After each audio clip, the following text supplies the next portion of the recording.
আজ হচ্ছে শুক্রবার। আজকে একটু গরুর মাংস পাতলা ঝোল রান্না করব আলু দিয়ে, আর হচ্ছে একটু ঝরঝরে পোলাও রান্না করব। তো আমি কিভাবে রান্না করি সেটা আজকে আমি আপনাদেরকে একটু দেখাবো। চলেন তাহলে আমরা রান্না শুরু করি। এখন আমি পোলাও রান্না করব, তো তার জন্য আমি এখানে 2টা তেজপাতা দিয়ে দিচ্ছি, 2টা তেজপাতা, 2টা দারচিনি, আর হচ্ছে এখানে 4টার মতো এলাচ আমি দিয়ে দিচ্ছি এখানে। এটাকে আমি সুন্দর করে একটু লাল হওয়া পর্যন্ত অপেক্ষা করব।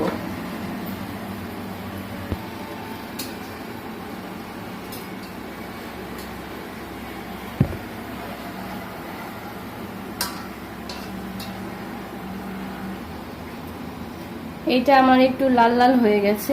এখন আমি এখানে হাফ বাটির মতো পেঁয়াজ নিয়েছি, এটাকে আমি এখন দিয়ে দেব।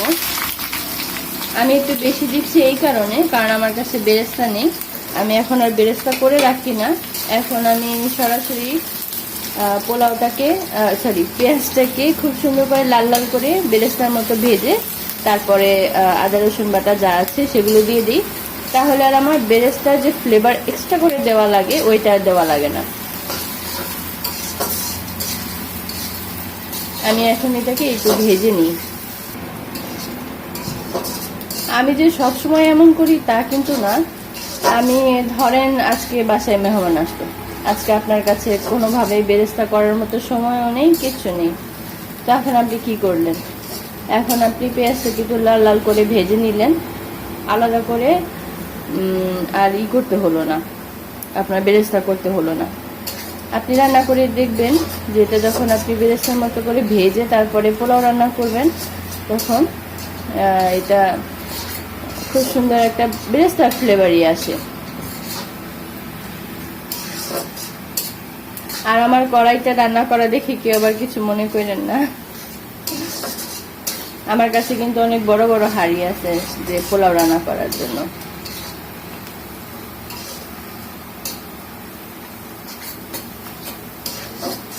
আর একবার বেরেস্তা করলে কিন্তু অনেক দিন ভালো থাকে। আপনি বেরেস্তা একদম ঝরঝরা করে নামিয়ে ফ্রিজে রেখে দিবেন, দেখবেন আপনার বেরেস্তা 1 মাস 2 মাস আপনি যতদিন না খাবেন নষ্ট হবে না। কিন্তু এটাকে মশমশা করে নামিয়ে ফ্রিজে রাখতে হবে, তাহলে দেখবেন অনেক দিন ভালো থাকে। দেখেন আমারটা কিন্তু প্রায় অনেকটাই লাল হয়ে যাচ্ছে। দেখেন আমার পেঁয়াজটা কিন্তু এরকম লাল লাল করে ভেজে নেওয়া শেষ। এখন আমি এটার ভিতরে দেব আদা রসুন বাটা। এখানে আমি প্রায়, দেখেন এটা তো পানি দিয়ে আমি ব্লেন্ড করেছি, তাই মনে হবে যে অনেকগুলো দিচ্ছি, আসলে অনেকগুলো না। এখানে প্রায় আধা চামচের মতো আমি আদা বাটা দিলাম। আর এখন আমি দিব এটার ভিতরে রসুনের পেস্ট।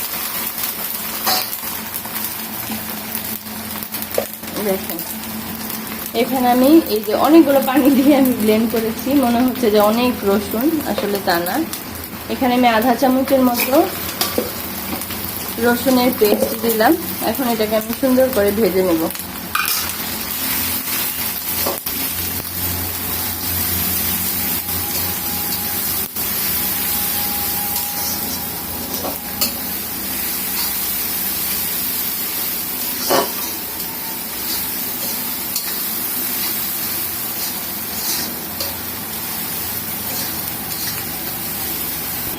আদা রসুনটা সুন্দর করে ভেজে নেওয়া শেষ। এই পোলাও চালটা আমি আধা ঘন্টার মতো ভিজিয়ে রেখেছিলাম। এখন এই ভিজিয়ে তারপরে এটা ছেঁকে রেখে দিয়েছি। এখন আমি এই চালের মধ্যে পেঁয়াজের মধ্যে দিয়ে দিলাম। এটাকে এখন আমি সুন্দর করে ভাজবো।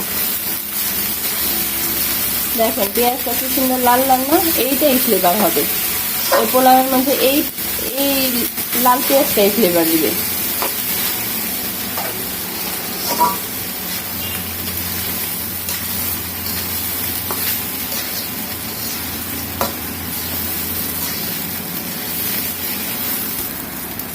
এই এই চালটাকে আমি এখন অনেকক্ষণ ভাজবো, একদম মচমচা হওয়া পর্যন্ত। কড়াইটা গরম হয়ে গেছে।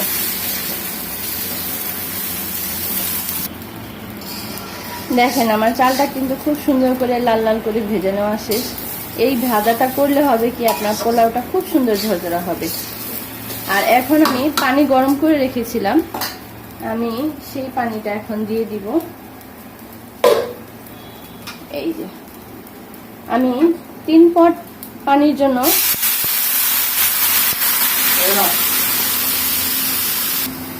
3 পট পানির জন্য 5 পট এখানে পানি দিলাম।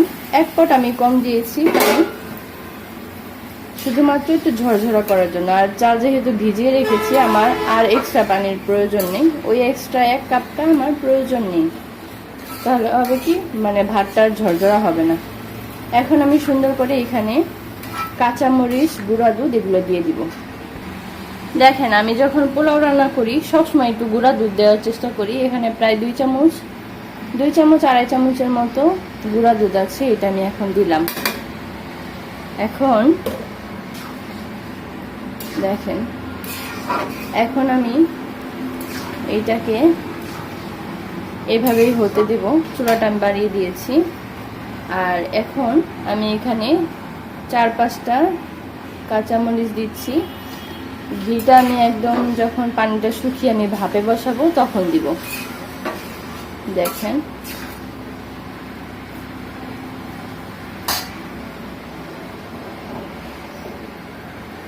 এটা এখন হতে থাকুক। মাঝে মাঝে একটু নেড়ে দেখবেন যে পানি কতটুকু আছে।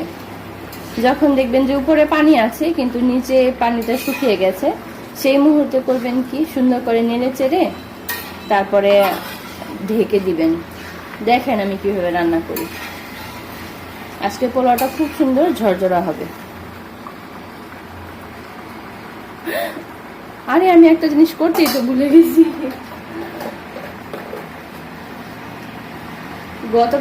গতবার যখন পোলাও রান্না করেছি তখন আমি লবণ দিই নাই।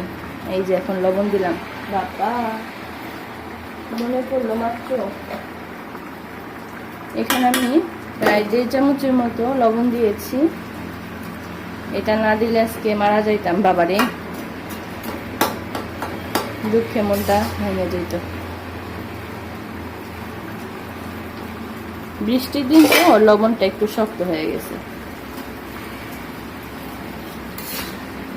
এই জন্যই তো বলি কি একটা দেই নাই, কি একটা দেই নাই, কি দেই নাই।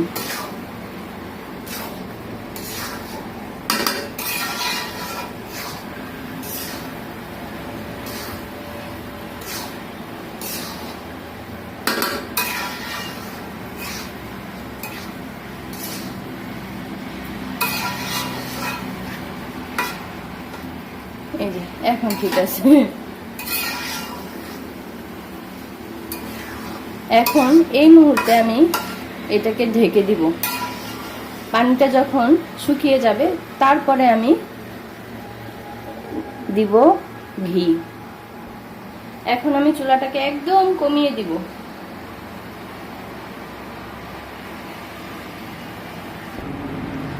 এখন আমি পোলাওটা একটু উঠিয়ে একটু নেড়ে চেড়ে দিব।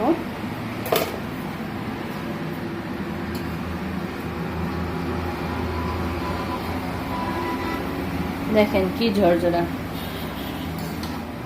কিভাবে দেখাই। এখনো কিন্তু আমার পোলাও হয় নাই, এখনো আমি ভাপ শেষ হয় নাই। আমি অর্ধেক ভাপ থেকে উঠায় একটু জাস্ট নেড়ে চেড়ে দিচ্ছি, কারণ এখানে এখন আমি ঘি দিব। দেখেন আমার পানি কিন্তু সব শেষ, সব শুকায় শেষ। এখন আমি এটার ভিতরে ঘিটা দিব।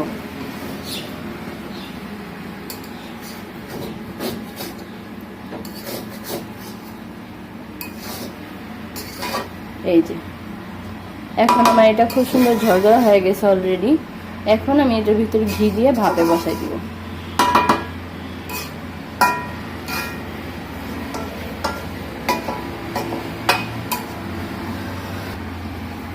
দেখেন এখানে আমি ঘি নিয়েছি। এখন আমি এখান থেকে 2-3 চামচের মতো আমি ঘি দিয়ে দিব।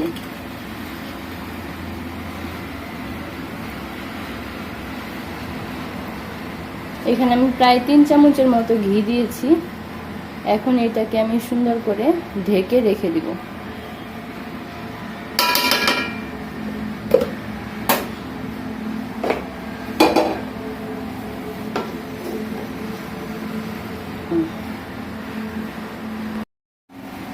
দেখেন আমি কিন্তু আরো 5 থেকে 6 মিনিট এভাবে রেখেছিলাম। এখন আমার পোলাওটা একদম রান্না হয়ে গেছে। এখন আমি চুলাটা বন্ধ করে দিব। এই যে আমি এখন চুলাটা বন্ধ করে দিলাম। দেখেন কি ঝরঝরা পোলাও।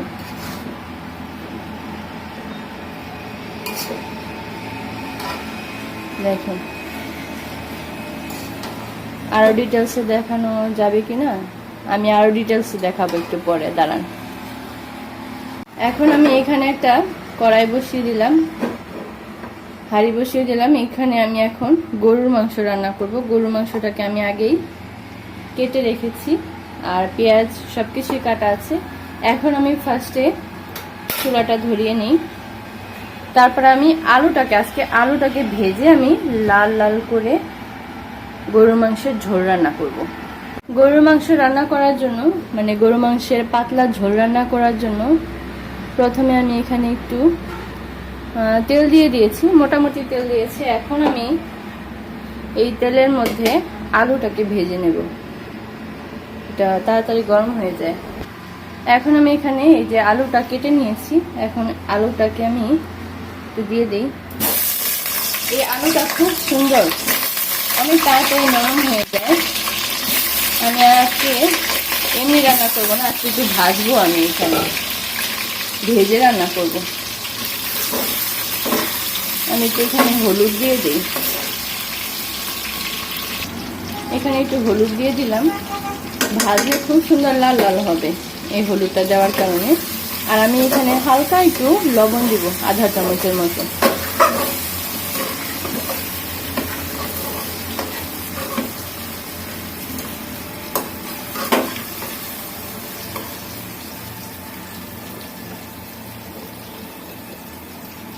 ঠিক আধা চামচের মতো আমি এখানে একটু লবণ দিয়ে দিচ্ছি। এখন আমি এটা চুলাটা বাড়িয়ে দিয়ে লাল লাল করে ভেজে তাড়াতাড়ি উঠিয়ে ফেলবো। তো লাল লাল হোক এটা।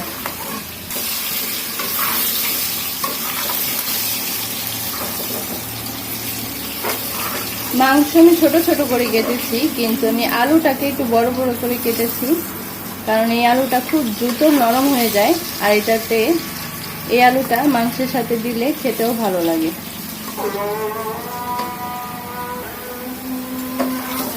এখন আমি মোটামুটি লাল হয়ে গেছে, এখন আমি আলুটাকে তুলতে পারি। এখন আমি আলুটাকে তুলে নিচ্ছি।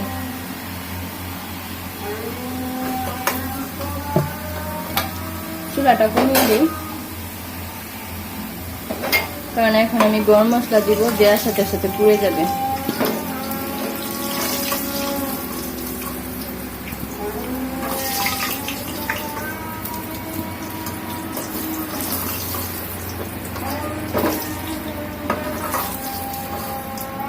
এই যে আলুটাকে আমি এইভাবে ভেজেছি।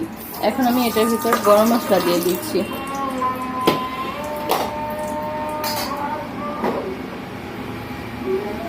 এখানে সেম আমি দুইটা তেজপাতা,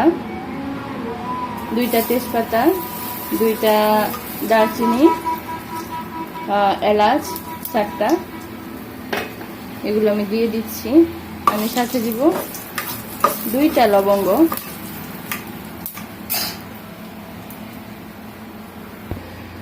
এই যে 2টা লবঙ্গ আমি এখানে দিচ্ছি।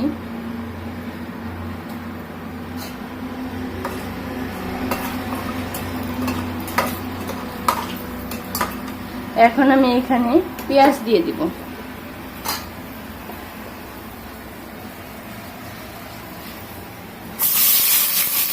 পেঁয়াজটা আমি মোটামুটি দেওয়ার চেষ্টা করব, খুব বেশি ঘনও করব না, পাতলাও করব না।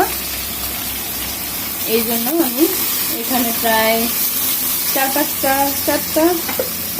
চারটার মতো পেঁয়াজ দিয়েছি এখানে। 1 2 3 4 চারটা পেঁয়াজ দিয়েছি এখানে আমি।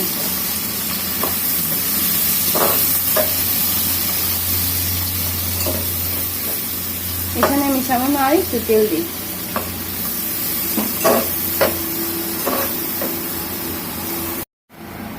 পেঁয়াজটাকে আমার মোটামুটি ভেজে নেওয়া শেষ। এখন আমি এখানে একটু আদা রসুন বাটা দিব। এখানে আমি আধা চামচের মতো আমি এখানে আদা বাটা দিলাম। এখন আমি এখানে সেম আধা চামচের মতো রসুন বাটা দিব। আর এখন এটাকে আমি সুন্দর করে ভেজে নেব।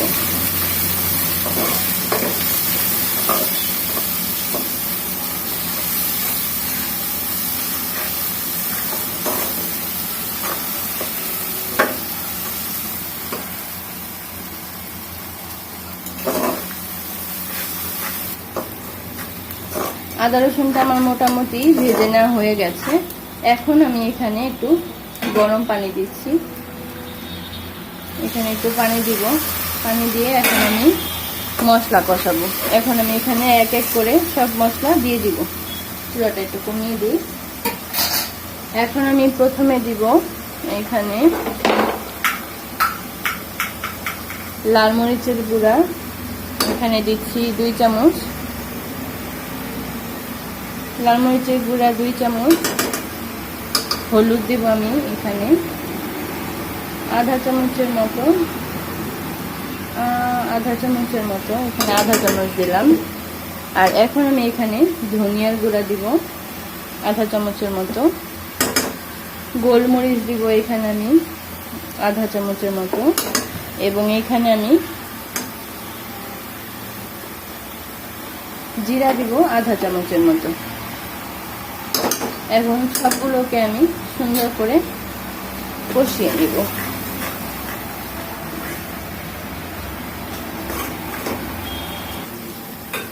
এখন এখানে আমি আর একটু পানি দিব।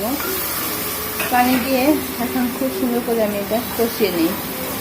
আবার এরপরে এটা কষানো শেষ হলে আমি সুন্দর করে এখানে মাংস দিয়ে, মাংসটা সুন্দর নরম হলে, সিদ্ধ হলে তারপর আমি আলুটা দিয়ে দিব। এখন আমি এখানে 2 চামচের মতো লবণ দিচ্ছি। আমি জানি না আমি কেন লবণ দিতে ভুলে যাই। এখানে আমি 2 চামচের মতো লবণ দিয়ে দিচ্ছি।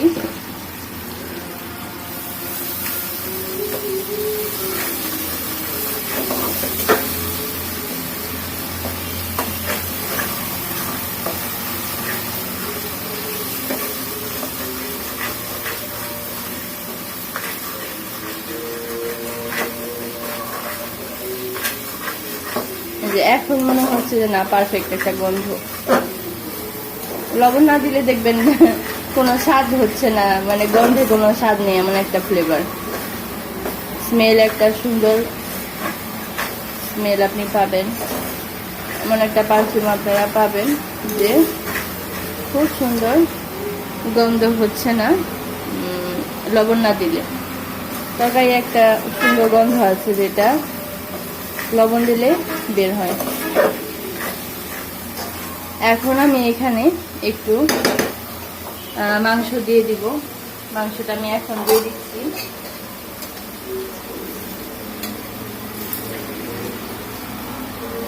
এখন আমি এখানে কেটে রাখা মাংসগুলো দিয়ে দিচ্ছি।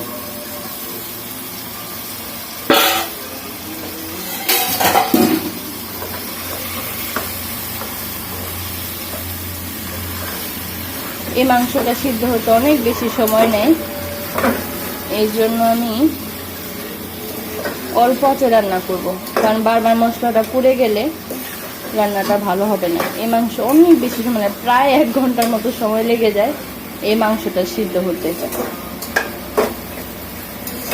তবে যাই করেন না কেন একটু পর পর ঢাকনা দিয়ে নাড়াচাড়া দিতে হবে। এখন আমি একটু ঢেকে দিচ্ছি এই তরকারিটা।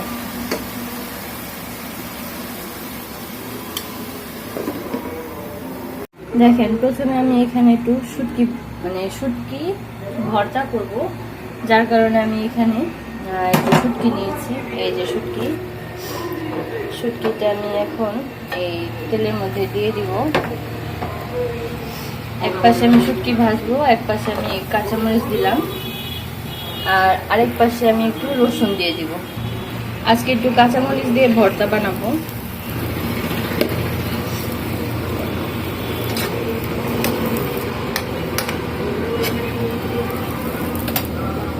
আর অন্য পাশে আমি আর একটু পেঁয়াজ দিয়ে দিচ্ছি। এগুলো সব আস্তে আস্তে ভাজা হোক, ভাজা হলে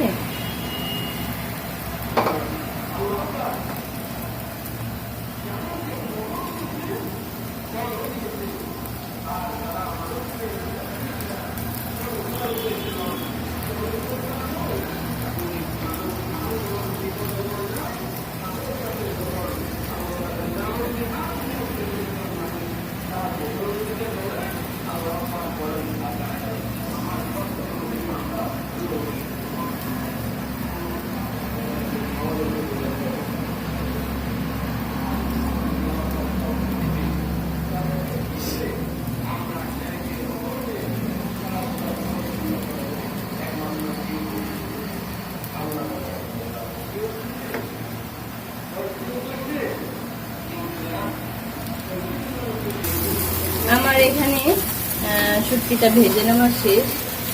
এখন আমি এটাকে তুলে রেখে দিব, বাকিগুলো ভাজবো।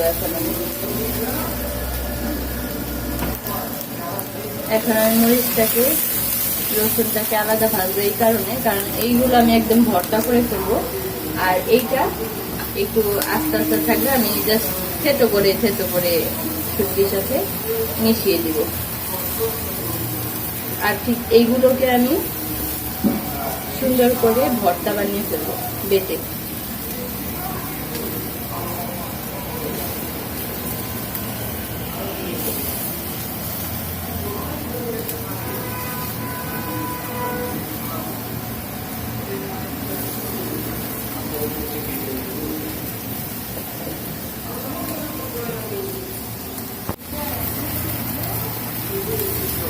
আমার পেঁয়াজ আর মরিচ রসুন এগুলো একদম ভেজে নেওয়া শেষ। এখন আমি এগুলোকে সুন্দর করে ভর্তা করে তারপরে দুপুরে পোলাওয়ের সাথে খাবো।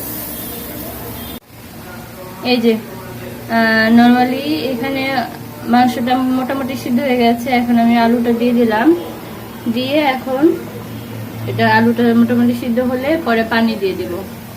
এখানে হচ্ছে চিংড়ি মাছের ভুনা, আর এইখানে আমি বানাচ্ছি চাপা শুটকির ভর্তা।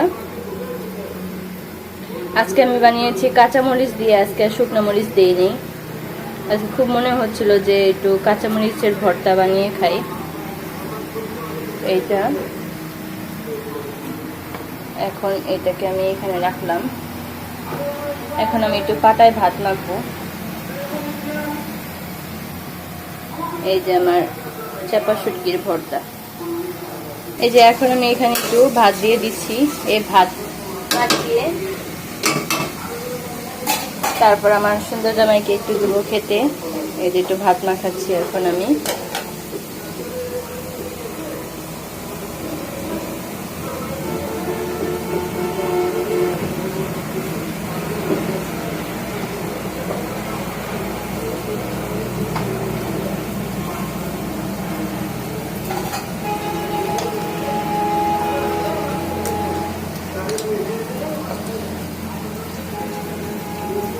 এই যে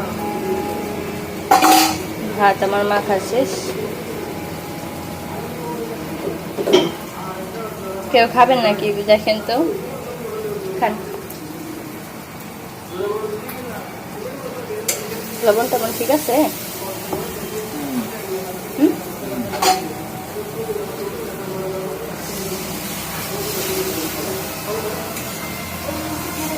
কারা কারা আমার মতো এরকম কাঁচামরিচ দিয়ে ভর্তা বানায় খান, একটু কমেন্ট করে জানান তো। এই যে না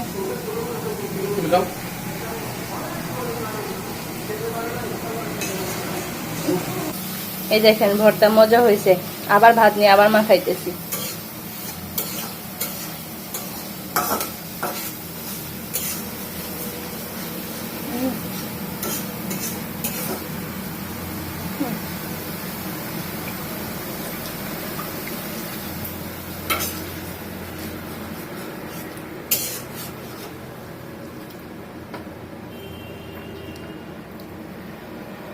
এখন আমি একটু বেগুনটা ভেজে নিচ্ছি, আজকে একটু বেগুন ভাজাও খাবে, তাই একটু বেগুনটা ভেজে কেটে নিয়েছি। এখন এটা এক এক করে দিয়ে দিব।